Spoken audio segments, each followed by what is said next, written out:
Well, all month long, we are taking an in-depth look at the deadly obesity epidemic. The American Heart Association estimates 1/3 of all kids are overweight, and those numbers are growing. WDEF News 12's Nordy Epps explores what's behind this alarming trend, and a story you'll see only on 12. Parents will tell you kids love the sliding, kicking, and climbing fun of play.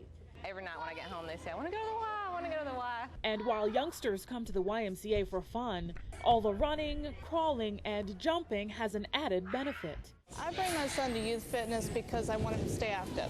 Fitness, Playtime's partner, used to be easy to come by, but not for today's parents. Used to, you could just, stay out till dark and nobody worried about you. Yeah.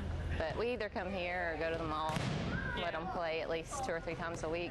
It's challenging, to say the least, because when you take them away from a place like your home, you have to figure in how long is it going to take to get there. In today's society, worried parents must keep a close eye on their kids, which cuts their playtime compared with years past. They can't really, just play out in the neighborhood because there's too much traffic and someone might get them.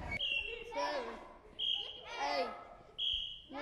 And they can't play as much in PE either. When I was in grade school, we went to PE 5 days a week, plus we had recess. But for the most part, physical education teacher Chris Darras' students at Battle Academy take his class only once a week for an hour. And in the days that they don't have PE, they do go outside.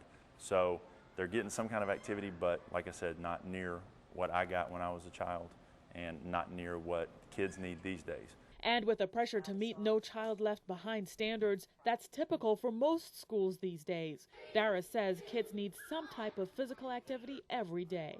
Find 30 minutes to ask your mom and dad, say, hey, let's just go for a walk. It doesn't have to be hard running, a stressful, sweat till you're about to fall over activity. As long as they get some form of movement and activity, that will work. But it's not only what kids are not doing with their bodies that's packing on the pounds.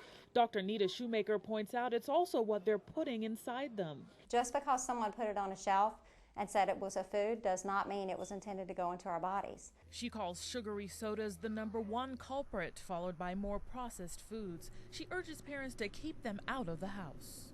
Nordy Epps, WDEF News 12. Now, health officials also point to a lack of sidewalks, safe bike paths, parks, and supermarkets in some neighborhoods that actually limit access to affordable food. Join us next Tuesday as we take a look at how people are battling the bulge.